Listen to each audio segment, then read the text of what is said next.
the thing that has a hold of us is our thoughts about things. That's where the hold is.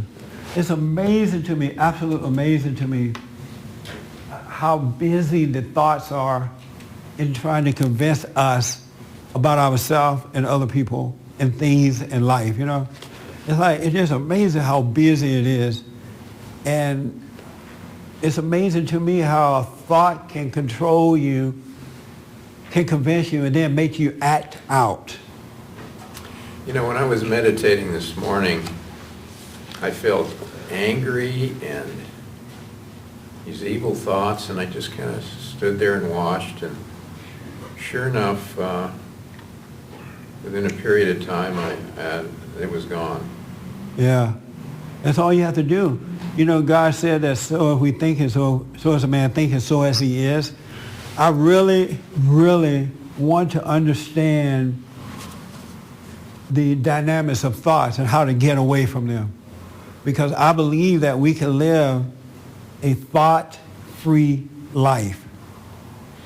I believe that it's already set up so that we don't live by this false image of life that controls us and it just really destroys our lives. And it's all an illusion. I understand why God said, seek first the kingdom of God and his right way and all things will be added. Because life is very, very, very simple, but this other world is what's controlling everybody. It's an illusionary world that is controlling everybody, and it's amazing to see that. And it doesn't have to be that way. And it's all based on what we think.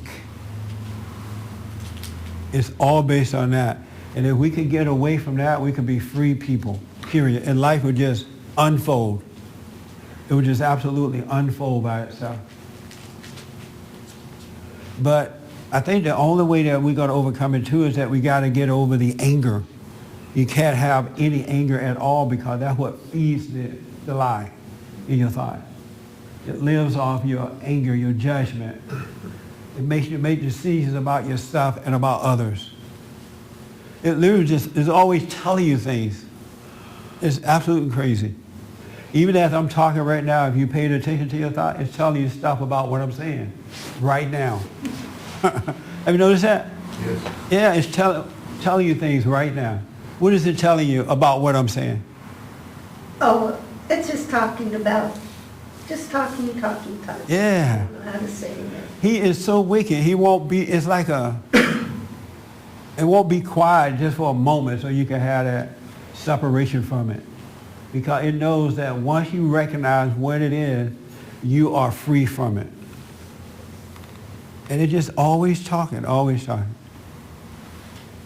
Have you noticed that? No? Am I the only one? You notice that, Sophie?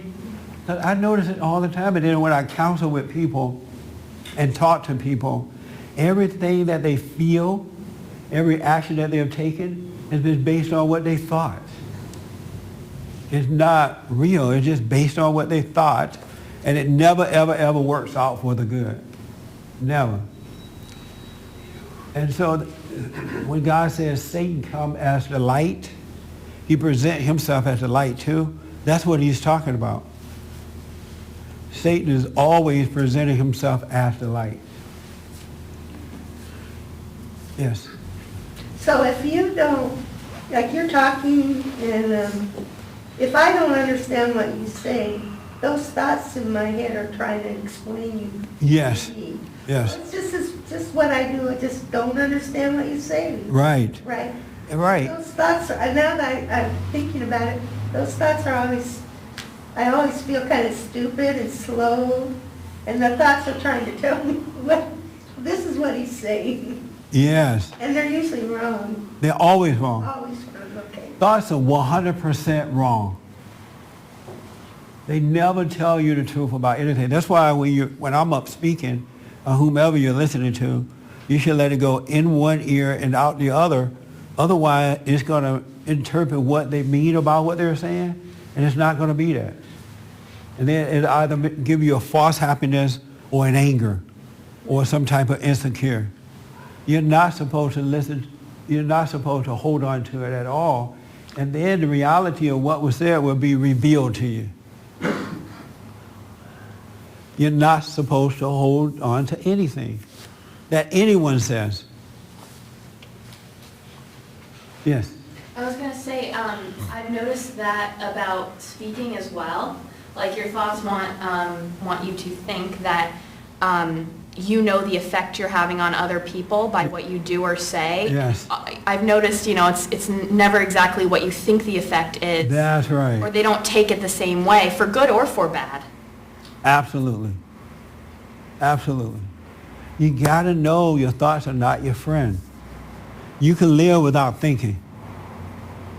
Isn't that amazing? Yeah, it makes sense. But it's so attached to us Yes. because of the traumas that we go through in life that, how do you believe something like that? How do you believe when you've been taught all of your life that you have to think? You got to think. You're a dummy for not thinking. There's a woman who has a book out. I think I'll read this first and then go into that. But she has a book out about the mother thing. What's the book called? This Asian woman? Oh, yeah, the battle hymn of the tiger mother. Yeah, the battle hymn of the tiger mother, right? But let me read. Let's read. Ted, read Psalms 1999. Psalms 119, verse 99, first for me. Verse 99, okay. Loud so the folks can hear you. All right. Verse 99, 119. Psalms 119, verse Yeah, 99. I just gotta find it here. Just the one verse? Yes. I have more understanding than all my teachers, for thy testimonies are my meditation. I have more understanding than all my teachers, for your testimonies are my meditation. And then read Exodus, and we'll get into what I'm talking about here. 14:13 for me. Exodus 14:13. I just have a New Testament Bible, I can't read that. This young man is going to do it. You just have a New Testament Bible? Yeah, it's a little, You got rid of the old one? no, I have an old one, but I don't have it with me. Yeah. Okay. Exodus 14:13. And, oh wait, sorry.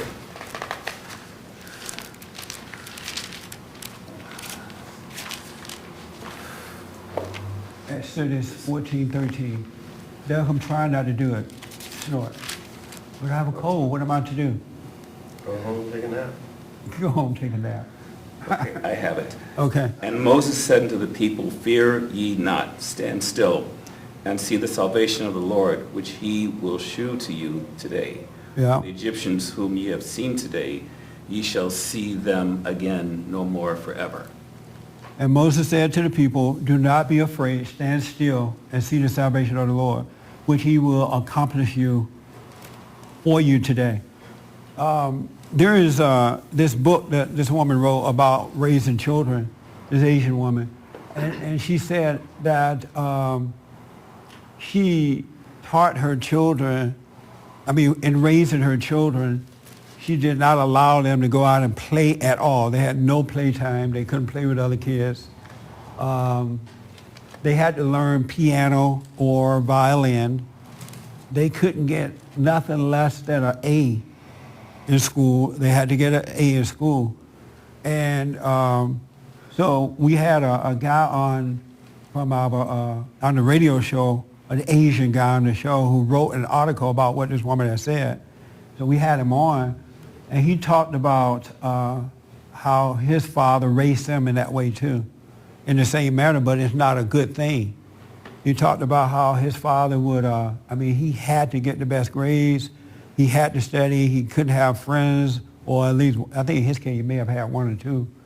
But he went through hell that his father was so serious about it, him being the best in the academic world, that his father would call him stupid, a dummy, just everything, thinking that that's going to make him better. And long story short, he ended up resenting his father for this, but he went on and got his PhD in psychology. He has a PhD in psychology. but he's also in therapy. He's going through therapy with other people because of the trauma that happened as a result of imposing on this boy's will, this guy's will while growing up. And I thought about that. A couple of things I thought about on that is that it's unfortunate that parents have put academics before salvation itself, before the teacher within us itself. They don't know that there's a proper way of doing it, and so they end up destroying that natural way of learning, and because it's so physical. It has nothing to do with the spirit. It destroys the spirit. But then when these kids become adults, now they have to go and trust some psychology or somebody to help them get better. And so the psychology or the therapist never help you get better because they don't know how to help you overcome the trauma.